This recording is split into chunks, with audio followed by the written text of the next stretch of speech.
Welcome, paddlers and fellow lovers of water. I'm Kristen Thomas, and every week I'm lucky enough, sponsored by SupConnect, to get to interview people in the paddling world, specifically stand-up paddleboarding. But as we know, there's a connection and it branches out in a lot of different directions. So thanks for joining us today. Really happy to have you here. I hope you're doing well wherever you are. While we're getting started, if you want to check in and say where you're from, I think it's always exciting to see that there's people from all over the world. Anne, who's dropping off her son at college. It's late evening there, I believe. So today we have kind of someone from a couple of continents who's going to be joining us, growing up on the Cumbrian, I hope I'm pronouncing these right, coast just south of Scotland. But lives in the Midwest of the U.S. and does a lot with paddleboarding, actually, in both places. Adrian Angell, or we will find out quickly if I'm how to pronounce his name. I think first got my attention because he is the race director of a really neat Midwest event, the Ohio River Fest, which has been going on for some years. I'll let him tell the story, but actually he's been involved in multiple ways. It was his very first race. So many interesting things that he's done, though. So I'm going to call him, we are supposed to pick a specialty, that he's a distance paddler, but he does a lot of things in the stand-up paddle world and has a great story, actually not just one story, but many stories to tell. So I'm going to see if I can find him here. And there, I see, and don't see his name yet, but I do know he has an Instagram account, so hopefully he'll be joining us shortly and isn't having technical difficulties. And I hope you're doing well. That's exciting that you're dropping. We got Fred, Melissa. Thanks for joining us. Let me see, scroll back and see if I see him.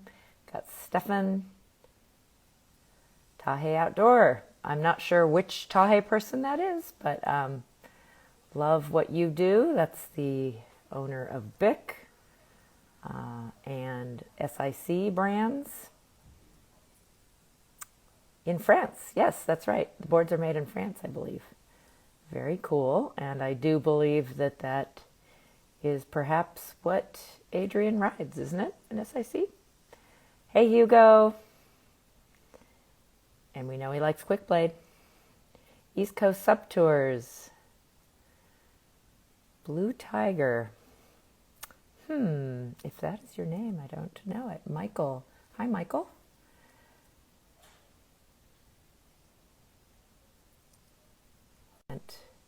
No, we're back. We're back. Portugal. Paddle Pub Club. Hey, gonna see you in a couple weeks. That is someone who gets around between Mexico and Southern California and Northern California. Great to have you on. Money Penny. Oops, I think he's here now. View request. Yay. There you are. Really appreciate you joining us because I know he's a busy guy. And again, things have pivoted like they have for all of us. So maybe he didn't spend as much time as he usually does in the UK over the past couple of years. Let's see. Join us. I don't want to give away all his stories. So much good stuff to talk about. Stephanie Tahe. Who else do we have here? Love, tell us where you're from. Bruno, CJ.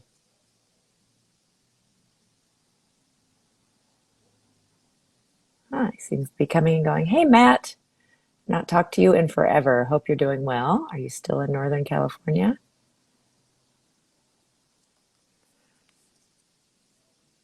I actually have never done it from the other end, but Adrian, if you're listening, there should be just, it says you're unable to join. Sometimes your phone might have some restrictions. Let's see, maybe if anybody has suggestions, I think if you close wireless and just go with your phone over Wi-Fi, that might be. So he's there, but he just can't join us somehow. Thanks for your patience, everybody. Have you been paddling? Where did you paddle last? We have Indian summer in Southern California. So some of our hottest days are September, October, but fluctuates up and down and gets colder at night. So fall is coming, but I do live in a lucky to live in a place where I get to paddle all year round, even when my feet are freezing. Okay, it's gonna work this time, right?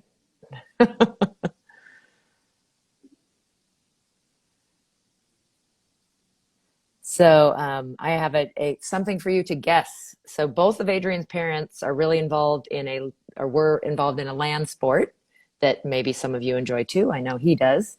And they even have, what do I want to call them? Physical features on land named after them. They were that into this sport. You want to guess what it was?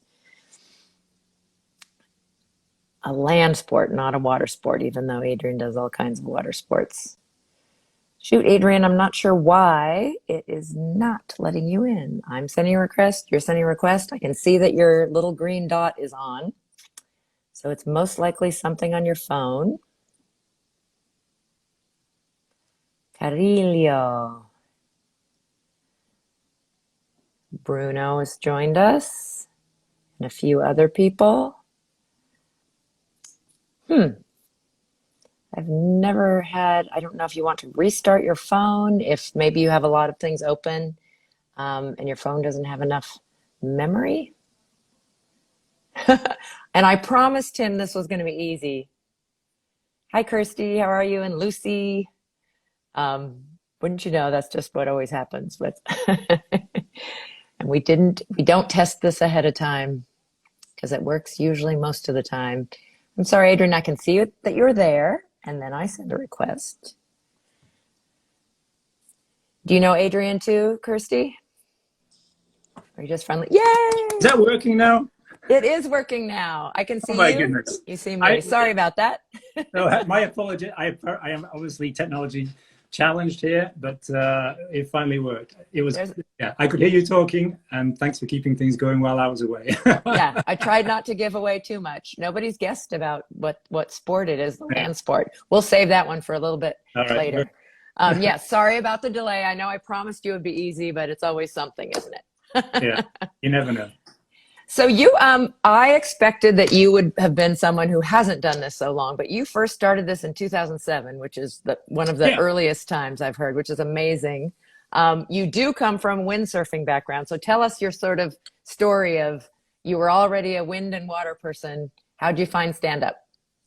So I grew up on the northwest coast of England in Cumbria and hit windsurfing windsurfing came when I was about 16 years old. So that was kind of the sport I had latched onto. And when I moved to the US, which was in 1995, I got into taking regular windsurfing trips to the Outer Banks of North Carolina with a group of friends from the Midwest. It was always a lot of fun. And one year I remember this very clearly. We were just sitting around the pool. There was no wind. It was 80 degrees. And we were all just moping around about how terrible the weather was, right?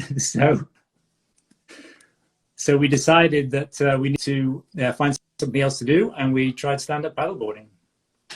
I love it. And I've heard other stories like that, even from other sports. Maybe there's no surf, there's no waves. So what can we do? And again, we love the versatility of our sport, that you can do it in any type of weather, including waveless and windless days. Yeah, Good stuff. So windsurfing background, sounds like you've had a pretty sporty family. You really have a great breakdown. I loved you sharing how one thing has led to another, has led to another.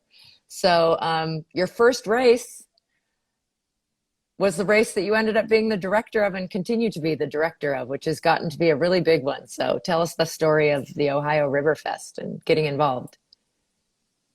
Yeah, so the Ohio River Paddlefest has actually been around for 20 years now. And the main event is actually really cool. It's the Ohio River around Cincinnati is shut down for 9 miles for no boat traffic, no barges, no motor traffic, right. and about 2,000 people will paddle down that 9-mile stretch, and they pay for the opportunity to do that, and then money that is raised goes to support a charity called Adventure Crew that helps get inner city youth, urban youth out into outdoor activities. And so as part of this event, there's a race, and the race kicks off the whole event. So it's really cool. There's a lot of anticipation, and nobody else gets on the water until the race leaves. So it's kind of cool from that point of view. And the very first time that paddleboards were in the race was, I think, 2012. And it was Jim Terrell, who's from the Cincinnati area. He sponsored that first race, and so he was there with his quick blade paddles and crew, and I was there at the race on my SUP ATX surfboard style board, just wondering what was going on basically. And then we did the race, and I saw who went fast, and the people who went fast were on the bark boards and the quick blade paddles. So after that, I decided to get into racing by a faster board and a quick blade paddle, and then I love quick blade paddles, so I bought several more after that. Yes, absolutely. We've got people saying hope to see you both in 2022. Yes, we all hope to. And I know you're getting out, and I am a little bit too. I'm not sure if I'm going to see you this year. I know you have a really big one coming up, which is, I don't know if that's how you got into distance, but it's the well-known distance one. I did it once, and I'm wearing the shirt. Nice. Chattajack's coming up. So are you prepared? And tell us about your journey with that race. So yeah, I absolutely love Chattajack, and so it's within five hours of driving from Cincinnati. So for me, that's a local race. It's being in the Midwest. We need to, it's really great that it's just 5 hours away. So I did that. The first one I did was, when was it? This is my 7th one this year. So, and we obviously skipped a year, so I need to go back in time to say what the first year was. Yeah. But 2014, I think. So I got the Riding Bumps training package for long distance paddling, and just completely by myself, just trained for that first Chattajack. And then as part of that race, I did a clinic with Larry Kane, and that kind of got me connected with, paddle clinics and improving technique that way. And I survived that first race, and I had a great time. It was actually nice weather that year. That was a bit of a, ever since then it's been, well, I think we had one other good year, but ever since then it's been quite windy and rainy. So I think we're due for a nice one this year. We'll see whether that shows up. But I really enjoyed it. Just fantastic community. I mean, as you know, everybody you meet in the paddling community is super friendly, super helpful. It got me some really good connections, which has been very important in my paddling career since then. Yeah. That is an absolutely wonderfully run race. I found it very challenging. I'm not really a distance paddler, but still absolutely worth it 100%. I love that they have the, I don't know that there's any other race that sells out so quickly. Yeah. Not everybody ends up on it. So if you ever do miss the time, because you need to do it within hours, because it sells out in just hours, don't fret, because on the waiting list, usually quite a few people do get in. I know I was originally on the waiting list and did get in, and then made the decision to go. But let's back up to some other races, because you said I definitely have some similar. And I think JoJo, you met at a race that she put on in Florida. Yeah, well, actually, I think that's where I met her. She might have been up with Jim with quick blade paddles. I might have met her at Paddlefest. I think I probably did. She was demoing paddles one year, but certainly, yeah, she sent me up with a board at the Florida Cup. I think that was 2014 as well. That was a spring race, and that was a really good experience as well. There, I did another clinic with Jenny Kalmbach, who had just done I guess a couple of years earlier she'd made the Destination 3 Degrees movie about paddling channels in Hawaii. And that totally inspired me. I thought that was just the coolest thing ever, just to see, it got my mind going in terms of what's possible with paddleboarding, because I had no context, right? Other than, I absolutely did too. And she did that with Morgan Hoistry, who lives near me still. And okay. Love those two and love what they did. And I feel very similarly that was an inspiration, and definitely had your mind going, ooh, could I do something like that too? Yeah. And so that led to so after that race, I kind of called her and said, hey, how do I get into paddling a channel, right? So we emailed back and forth a little bit, and she connected me with Jeremy Riggs. And so I spent that same year, actually, it was before the Chadjack race. I spent a week with him doing the Maliko run a few times and just getting some skills, which I had no skills on anything but flat water. And then we ended that week by doing the crossing to Maui to Molokai, and it was just mind blowing. It was absolutely amazing experience. I would guess that your windsurfing skills come into play somewhat, even though you don't have that, mast in hand. You had worked with waves in windsurfing, if you're a coastal windsurfer. Yeah. I mean, I grew up on the coast. I mean, certainly I felt at home out in the open ocean there for sure. In fact, it's kind of funny because I was, when I was younger, I was pretty much addicted to windsurfing. And so if I saw it was windy, I would be getting nervous that I wasn't out windsurfing. And then I remember just going down the Maliko run there with Jeremy, and I saw the windsurfers and going back and forth from the beach there. And I was like, you know what? I'd rather be paddleboarding, which just totally blew my mind. Yeah. It's another sport had taken over. Exactly. Yeah. As it has. Yeah. Well, I love that you just are like a history book of people and places and events, and that you've really followed your passion and done so many different things.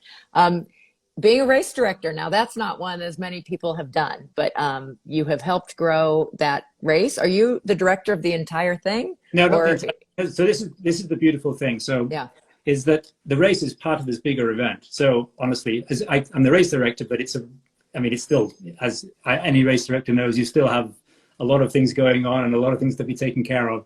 But at least I don't have to worry about insurance and the logistics of shutting the river down and coordinating with the Coast Guard and the safety aspect of things. So that's really, I'm really fortunate with that, and it has a lot of fun. So I took it over. We just kept it as a paddleboard race for a few years, but then we brought back all of the paddling craft. So that's what made it bigger. And we have a couple of distances. So the logistics are getting more complicated. The race is getting bigger. It's a super fun race. I mean, I can't do it anymore because I'm now the race director and it's grown too big. I used to, for like 2 years, I managed to do both, race and be the race director, but it's just too stressful now. That's a challenge. You have to give it up, having just served my first time as a race director. And it was hard not to race, but still really important, and love what you've grown. Definitely on my list. I know I haven't made it yet, and I've been trying to. I have Ohio roots, not Cincinnati, but up near Erie in Ashtabula, Ohio. Do you know where that is? That's where I have family from. Okay. Not close to Cincinnati, but still, I want to paddle in Ohio. I said one exciting thing this year. We had a couple of exciting things. One was so this race is part of what was the Kentucky Waterman Series, Jerry James Series in Kentucky, West Virginia, Ohio, and then this year with Doug and the Midwest Paddle League, this race was now one of the points races for the Midwest Paddle League as well, which is super cool to have all you guys down from from Michigan and Illinois and Wisconsin and all those states. So yeah, that made it a lot of fun. I think that's wonderful. And as you know, a lot of us are talking about how do we continue to connect, but you're the first race I've seen that actually are part of two different series, because you kind of are in that overlapping section. Super interesting. And yeah, keep watching. We're trying to connect the rest of the US and then connect us all together. So working on all that, and people like you, race directors and those who travel around and really know a lot of people, will be super important to making all of that happen. So thank you for being a race director and for keeping that going. That is, did you approach the Midwest, or did they approach you about trying to do the double? I can't remember how it happened. Doug and I were both at the Paddle Monster spring training, and we just, I think we were at lunch or something, we decided having a conversation about the possibility. And so, yeah, that's where it came from. Great. And Doug, I don't know if he's on, but we appreciate you, because he's definitely another one of those who gets around. He's going to be in Southern California in 2 weeks. Harrison from the Midwest was just out here. So it's really nice to start linking people together. May, hey May, how are you? If anybody's in Cincinnati and wants to go for a paddle, please look me up. Yeah. That's actually how I met Harrison, was through one of the groups. He just happened to be on town on business, and he was looking for somebody to paddle with. So. Well, that's neat. And that's as much as social media, I know, has gotten some bad raps, and understandably in some ways, but Boy, it has been such a connector for me. Oh, yeah. Facebook has been such a way to meet people and meet up.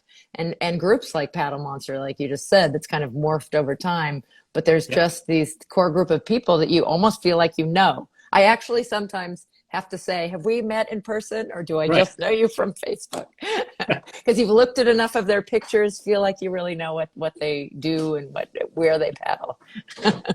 Funny how that works. But COVID has kind of slowed things down, but you're not always in the US because you are from the UK. And tell us about what you started, I believe, in 2017 or 18 before COVID.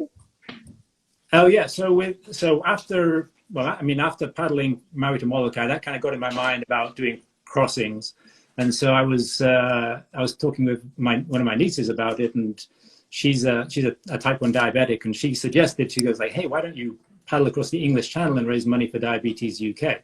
So I thought that's a really good idea. I'll do that. And so with that inspiration, I connected with Diabetes UK, the charity, and organized from the fundraising and publicity side. And that year, I've got two brothers, and so they were my support crew, and we did that crossing and raised some money. And so each year I've been looking for another challenge to raise money for Diabetes UK, just kind of do something which is useful and helping a really good charity, but also something which is also adventurous and interesting to do as well. Yeah, I love that. You challenge yourself. You said it's, you want to make it something you're not sure you can do, so you push Yeah. your limits, which is always a nice and interesting thing for other people to watch. So far you've done it a different section of river, lake, ocean crossing every time? Yeah, so well, the first year was the channel crossing, which actually is legit. The challenge there is obviously logistics. The actual paddling part, if you get the weather right, is 20. Took me 23 miles, and obviously it depends how much you zigzag and things like that. But the logistics of shipping lanes, and there's some legal stuff that you should probably follow, and the support boat, things like that. So that was a challenge on that one, I would say, more than the actual paddling. And then the next year I did the Great Glen race, so that's 57 miles across Scotland, which was a fantastic experience. Joanna Hamilton Vale, running that race, just incredibly well run, super group of people as well. And that was a real challenge because that race is supposed to be a downwind race, and they choose the race depending on the weather. But as you know, weather changes, and this race turned into an upwind race. Oh, yikes. So I think only a couple of people, I think maybe only Bart de Zwart finished on a paddleboard officially the race. So what I did, just to make sure that I did the whole 57 miles, was halfway across, I then drove to the other end with my brothers and then paddled back across Loch Ness, which is about 25 miles. And by that point, the wind had dropped a little bit, but it was still health versus hurt. And so I legitimately say I paddled across Scotland, which was the fundraiser that I did. And so I didn't actually, have an official time for the race, but I did the miles that I committed to doing for the fundraising. Yeah. And then, then COVID hit, and so I did I did my next challenge locally in Ohio. I paddled 50 miles down the Ohio River, and that actually worked out remarkably well. I mean, I think everybody was looking for news stories, so the local news, TV station kind of picked up on it, which made it really fun. They actually had somebody, I didn't know this until after the fact, but so I started at 6 o'clock in the morning. They had actually somebody by the river in Cincinnati who they checked in with every 30 minutes to check in on my progress. I think there was no sports or no news at all that day because oh, come on. it was the news story of the day for that channel at least. But anyway, it was a lot of fun. It was successful and a good fundraiser because of the publicity as well. Yeah. And then this last summer, just a couple of months ago, back in June, I did what I was planning to do last year, which was to paddle. My original intent was to paddle all of the lakes of the English Lake District. And so what I looked on the map and I looked up on Wikipedia how long each of the lakes was, and if I added it all up and doubled it, it was 100 miles. So I thought, what, I'm going to paddle 100 miles in all of the lakes, when I got into the logistics of who owns the lakes and what permissions do you need and things like that, there was 4 lakes I couldn't get permission to paddle because I wanted to do it legitimately because it was for a charity. I didn't want to, bring any bad Diabetes UK. And so I did the 100 miles, but just 13 of the 17 lakes. And that again was there was a paddling challenge, but the bigger challenge there was actually some of the logistics of going from lake to lake or on little country lanes. If people know the Lake District, it's a lot of lake, roads which are 1 car wide. So when there's no traffic, no problem. But I did this on a weekend, and there was more traffic than I was anticipating because I did all my reconnaissance during the week. So. Oh, interesting. Yeah. That's the area I grew up in. So that was really meaningful for me, just in terms of just being somewhere familiar and something challenging. I didn't sleep very much, but got the 100 miles. Wow. Interesting challenges. Now, a lot of those sound like they might actually be records. Have you ever checked into Guinness Book or anything, or that's just kind of not your goal? Yeah. That's not my goal. I'm pretty sure they're not records, but, but they might be. I don't know. We are a new sport. You never know. There's a lot of firsts out there. Yeah, I mean, I don't know. I always find that every time I think of something, somebody else has thought about it before me. I've got a couple of things which I think would be unique, which I'm not going to tell you because don't say it out loud. But those ones, I just did them for the publicity and the fundraising and the challenge. Well, how wonderful on so many levels that you do it for a charity, that you challenge yourself, that you're doing these interesting things, and don't put yourself down. All the news channels should be following you around with all these different things. Yeah. So distance is your thing. Have you, just out of curiosity, our friend Chris Parker, who's been one of the lead people in following stand-up, has decided to focus on ultras. That's have you kind of looked at, I think the Great Glen Challenge is one that he's so actually that's where I met Chris there. He was doing lots of live stuff, and super cool guy. I don't know if distance is I guess it is my thing. I haven't really thought about it, but I like challenges is what I like. So, and that generally I guess means distance, and the distances have been getting higher and higher. So maybe I'll keep going in that direction. Well, probably short for you, but will we see you at Carolina Cup? It's only 13 miles. Yes. So I checked, and I am actually registered. I forgot whether I was or I wasn't. Yeah, I already paid for it 2 years ago also. So. Yeah. So that's actually that race is, out of everything I've done, that is the most challenging thing that I've done. And so the very first, I've done it 2 times. I've done Graveyard 2 times, and then the last time I was like, no, I think I'll just do the Money Islander. But the very first time I had no clue what I was getting into. Like I mentioned earlier, I really don't have ocean experience, so that's Oceanside is always really challenging for me. Mm-hmm. And the first year it was pretty rough, and I was on completely the wrong board. I was on my SIC Pro Light, flat water race board. Yeah. And I finished, but this is something I'm actually reasonably proud of. I was the very last person to finish the race. There was quite a lot of people that didn't finish, right? But I finished, and I just got washed up, and my friends who were there, who kind of were cheering me in. They saw me trying to ride a wave in and just getting wiped out and washed up somewhere a quarter of a mile down the beach and having to walk back up. So.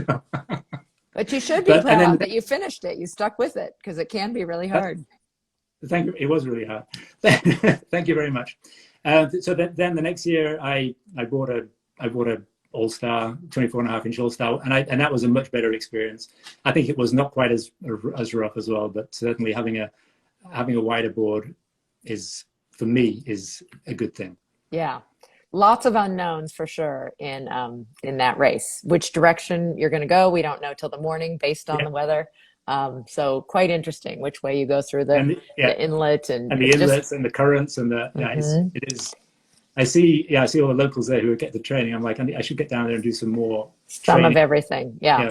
Right there. But I know you, I love to still take clinics, I will always want to, there's quite a few going on, and I highly recommend April's, which is just about getting in and out of the inlet. Going both directions. 2 years in a row, yes. Okay. You and I are very similar. Absolutely. And actually, April was here for the Paddlefest. She did a clinic at Paddlefest, the Ohio Road. Fantastic. Yeah. Super cool. Yeah. So knowledgeable. She's a friend too, but boy, is she studied about both Absolutely. the on and off the water part. Highly recommend her as like coach or workshop place to get information. So I'm going to call you a distance paddler. Again, you like lots of different things, but let's talk about some things in terms of that. For doing longer distance, because I would say that's something less people have done. And I don't know where we want to make that cutoff, over 30 miles, over 25. Maybe some tips, how to get into, how to get prepared for, what equipment to use. What are some thoughts on someone who would like to do longer distances like you've done? Ooh, let me think. So what's a few things I've learned is that, I think, at least for me, when it comes to longer distances, I like to, you're not supposed to train distances. This is one thing. So I'm not sure if I should say this or not, but as they talk about, if you talk about Chatterjack, being a 32-mile race, the conventional wisdom says don't train 32 miles before the race, right? So one thing which at least for me, which I found very helpful, is actually to train 32 miles before the race, at least before you're doing it the first time, because the thing about distance racing is that you start seeing issues which you would never see normally showing up as you get in longer distances. I'll give you an example. As I was training for the Great Glen race, which is 57 miles, I noticed that as I got above 30, 35 miles, things which would rub on my clothing would cause me blisters in really weird places. So just things like that. So I would say just learn. So that's one thing to watch out for. I don't know if it's something to actually train for, but that's why I like to go a distance before I go a new distance. I like to try it beforehand. And then the other thing is around nutrition. So I know there's a lot I don't know about nutrition, but one thing I do know is that for long distances you need to keep eating, and that's something which I learned by trial and error and the first couple of Chatterjacks I did, I cramped up after 17 miles in both times, and I was like, why am I cramping up? And so there's a lot of learning I had to do around what I was eating and making sure I was doing that in a way which worked for me. And that's the other thing, everybody's not the same, so you need to figure out what works for you. So yeah, and then at least for me, there's a certain cadence and speed which I know that if I just go at that cadence and that speed, then I can go forever basically. And so just kind of learning. What that is. And that's what I pushed. So that's why in Chatterjack, even though I could do 32 miles at whatever comfortable pace I have, once I start in a race situation and pushing myself, then things change then as well. But at least for just doing long distances, you kind of learn what the right cadence is for being able to just keep going forever. Yeah. So it feels like you can go forever. I think they gave they had some good requirements for Chatterjack, which maybe they do on other distance, but they required you to tape an extra, 2 liters of hydration to your board. So they made you put the map taped on your board so that, they had some really, they've developed some really great systems in there, I think, even though you are on a river, which does make, you're closer to land, unlike a crossing, for instance. Where you really have to think about safety even more, but they just have a lot of things worked into that. But yes, nutrition, even though I haven't done a lot of them, hydration and nutrition are key. And I like the idea that you should do the whole thing. It's true, like how your hydration pack fits, how things settle in your stomach, where things rub, all are affected by the amount of time you're putting in on the water. So great advice there, really great advice. Thanks. So you, the whole pandemic thing aside, I think like you, we thought we were coming out of it last summer, started to do a little bit more. Things are opening up a little bit, but it's still going on. I think I saw the Canadian border just open. So hopefully my Canadian friends can be down at Chatterjacks and Carolina Cups. But where else do you want to go? You'd go you've been Hawaii, East and West Coast of US, of course, back to the UK and different things there. Do you have any travel wish list or bucket list? I think in terms of the Diabetes UK fundraisers, I'm going to keep doing those in the UK. So I'm looking for different things to do around the UK there. I need to get back to Hawaii. I mean, it's been a long time since I've been there. I was there in 2014, and then 2016 I did a clinic with Jeremy and Susie Cooney. Mm-hmm. It feels like it wasn't that long ago, but actually, when I think back, that was a long time ago. I would like to get back to Hawaii. Yeah, I mean, I travel for work quite a bit, so I try to take advantage of wherever I am. And this is one of the beautiful things about the paddling community is, wherever you are, you can find people to paddle with. So I've got the Singapore Paddle Club is fantastic. I mean, if I'm in Singapore, then I can go down and borrow one of their boards and a quick blade paddle and go for a nice paddle. So I do try to take advantage of business travel as well. Oh, Singapore, that's cool. I haven't talked to anybody who's paddled there. That's neat. Yeah.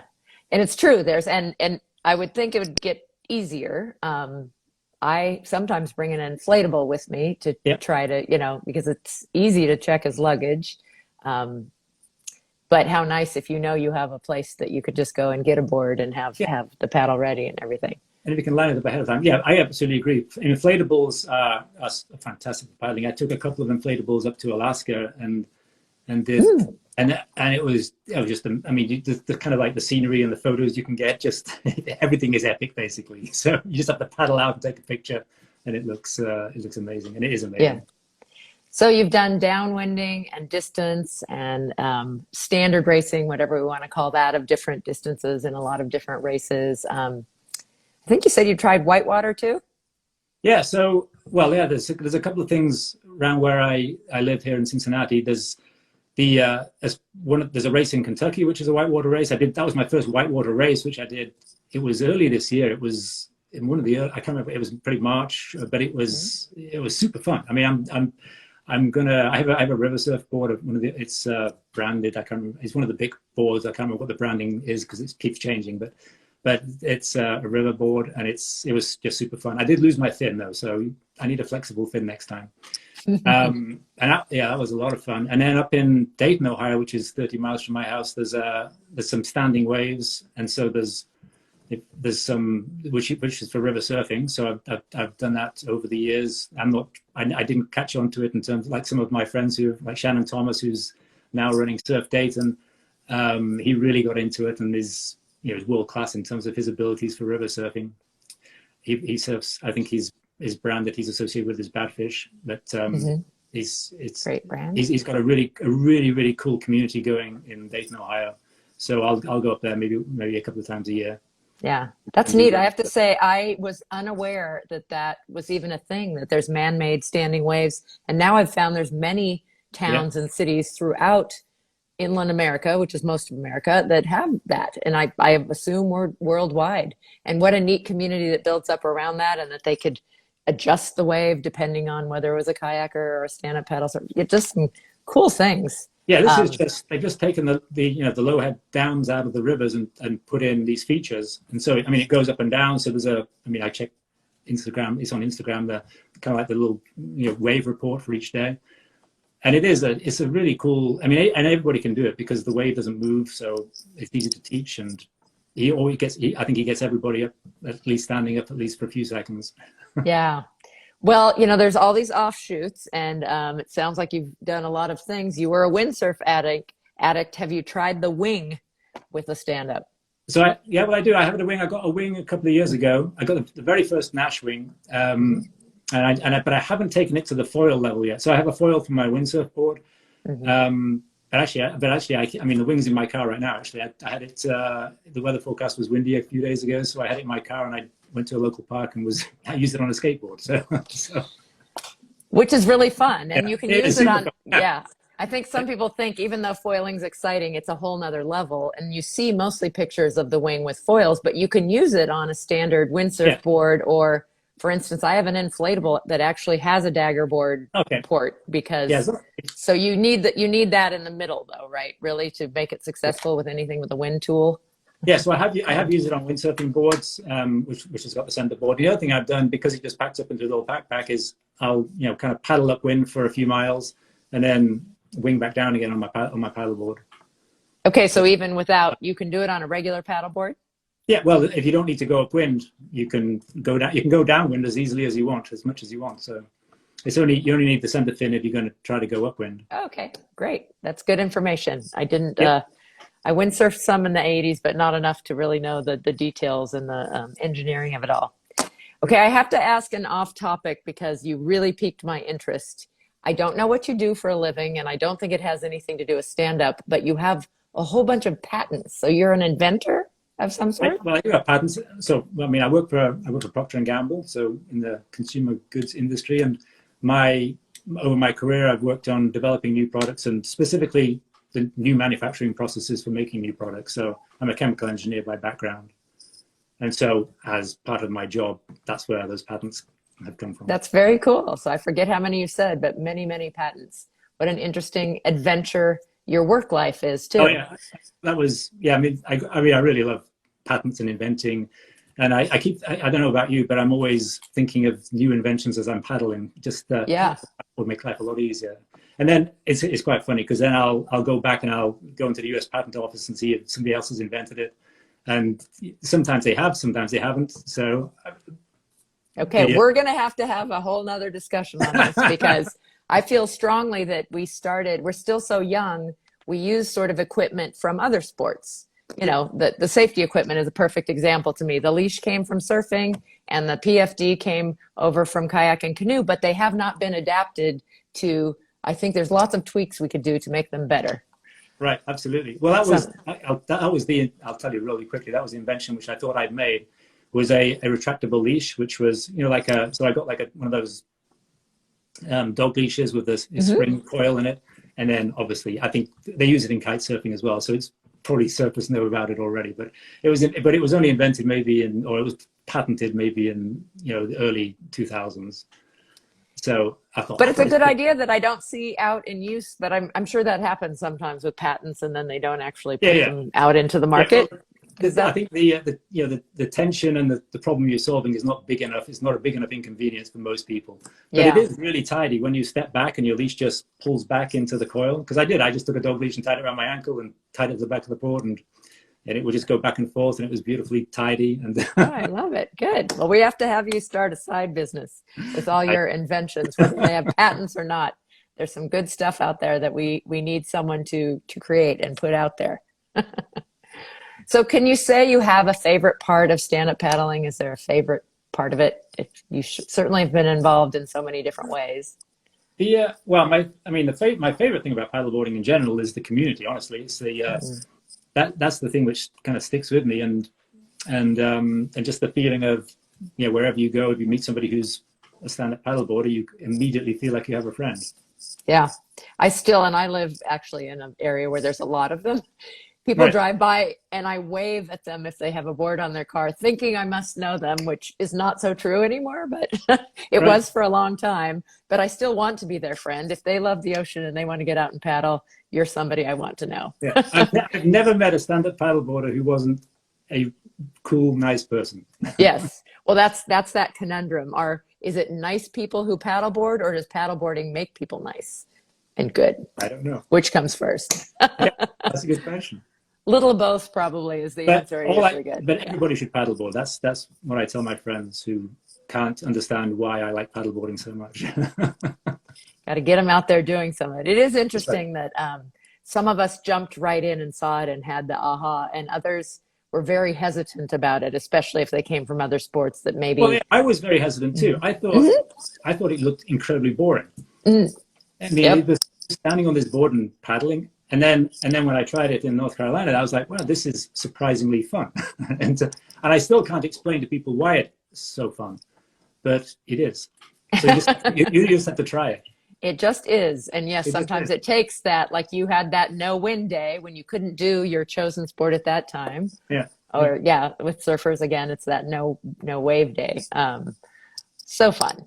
Well, congratulations on all your successes with the UK diabetes fundraising, with your 7 years as a race director, getting in early and seeing that vision, enjoying the community in so many places and in so many ways. So I hope you just keep on doing it and inspiring. And actually, now that I know you're kind of an inventor, I'm going to push you on that one. Let's get some new products out there. Maybe one of these companies here can like sponsor you to do that. But appreciate you taking the time to share your stories. I don't know if they have any other parting words or advice for people or. I don't think so. I think everybody who's tuned into this broadcast already knows how great stand-up paddleboarding is, and Yes, and sometimes. yeah.